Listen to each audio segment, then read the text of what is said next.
Hey team, this is rotation number 1. This is week number 3, which is your orange stripes. I want to start with the sticks. We have covered matching. We have covered mirroring. This week is complementary. There are 3 different variations on using the sticks for the 4 count. So if I was doing it facing you, this is my right, my left, I would go 1, 2, 3, 4. That's me doing the 4 count. If I was doing mirroring on 4 count, it would be like this, 1, 2, 3, 4. And then complementary is where your left hand stays up and your right hand stays down the entire time. So watch me facing the camera first. I'm gonna pretend like I'm on your side of the camera. Everyone take your hands like this. I want you to walk through it with me.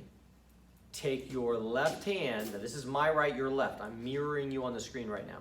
Take your hand on this side, your left hand, put it up like this. Take your right hand, which is this side of the camera, and put it down. I do not mean all the way down. It is at a 45-degree angle here and here. From there, the first strike for complementary, you're going to take your left hand and you're going to turn and swing it this way. You're going to take your right hand and swing down that way. You're going to then turn, for number 3, your left hand is going to come across high, and then your right hand is going to swing back down low. That was the 4 count from your perspective on complementary. Do it again. So we're here. The first stick comes in. You take your left hand, 1. Right hand, 2. Left hand, 3. Right hand, 4. One more time.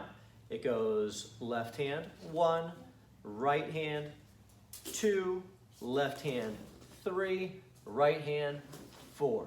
So when you're practicing this with a teammate, remember your teammate, one person is always doing the regular 4 count. So if I was facing you, I'm on my side again, I'm just going 1, 2, 3, 4 the whole time. And your job would then be to do the version of 1, 2, 3, and 4 with the person that's doing regular matching. All right, that's the first set.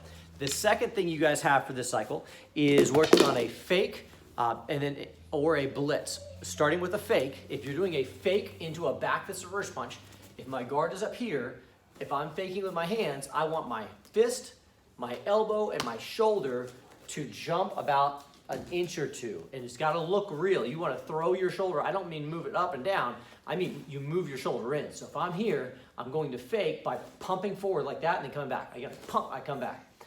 From here, as soon as you fake, you have to dive in fast with your back fist reverse punch. So if my guard is here, I can't just fake and then wait. It's got to be that you fake, and then you go with your punches right afterwards. So again, my guard's up, I go fake, boom, and then 1, 2. A great practice drill for this is if you take a piece of paper with a family member, their job is just to hold the piece of paper up like this, and they're going to hold it like, let's say like this, sideways, right? So your goal is to hit the paper like that with your back fist, right? From here, they hold it up, and they're going to keep their arm locked in place, just like this. So imagine this is the head. So they can't move. I can't take my head and go like this with my head. I can move this way or this way. I keep my arm locked, and I can try to dodge out of the way. From there, you're going to work on trying to tag that paper with your back fist faster than they can get it out of the way. So you start from a certain distance, practice it a couple times, and then after you've done it a couple times, then you try to add faking to try to get them to pull their hand out of the way. It's just like the old school game of hot hands. Hot hands is where you have one person has their hands here, one has them here. The person on the bottom tries to tag your hands to keep going. The same thing happens with this. You're trying to fake them out where you fake. If they pull it away, right when they put it back, that's when you go. Second combo is to do a blitzing back fist reverse punch. I'm going to tilt you guys down just a little bit. So for blitzing, watch this. My feet are here. My center of gravity is directly over the line of the mats here, which means if I take my front foot and my center of gravity stays right here and both of my feet are on this side of the center of gravity, I'm going to start falling forward. So again, my center of gravity is right here. If this foot is behind my center, I start falling. When you bring your foot back, if I'm going this way, I'm going to pull my forward foot back and I'm going to turn my feet in a running position and I'm going to keep my body right here. My daughter is fixing our tape lines today. Vivian, say hi. Hi. Okay, so from here, I'm going to pull this foot back in, I push off, and I dive in as I throw my back fist. So when I'm doing this, let me tilt the camera, turn it a little. I don't want to dive into her scissors while I'm doing this. So from here, my guard is up. I'm going to pull this foot back. As I pull it back, I'm going to dive quickly. Your hand, don't let your hand do this as you go to do your back fist, or it's going to eat up so much of your time. You keep your hand, it only goes away from you. If there was a big spider on my hand, I'm not letting it get any closer to me. It's going to go as far and as fast as it can away from me. So one more time, I'm here, I push off that front foot, I go in, back fist reverse punch, and then back to my guard. All right, the last thing you guys have is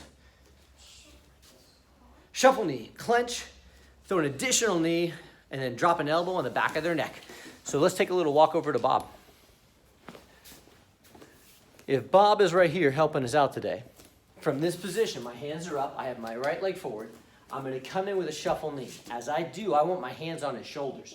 So I'm gonna come in, hands like, I'm gonna come in and shuffle knee, boom, and as soon as I drive that knee, my left leg that's still behind me is gonna come up with another knee. I'm gonna try to clench my hands in a gable grip around his neck and pinch those forearms together to lock his neck down. So I've locked in. I drive my left knee in on his body. Now from there, my right hand is going to hook the back of his neck. I'm going to bring my arm around over his head as I pull him down, and my free arm, my left arm, is gonna drive an elbow, boom, down on the back of the neck. Let's do it one last time, then we're all done. So again, we're here. I come in with a shuffle knee. I go shuffle knee, bang, one more additional knee, pull him down, turn, drive your elbow. That is everything. Work each of those techniques a couple times, and I will see you guys in class.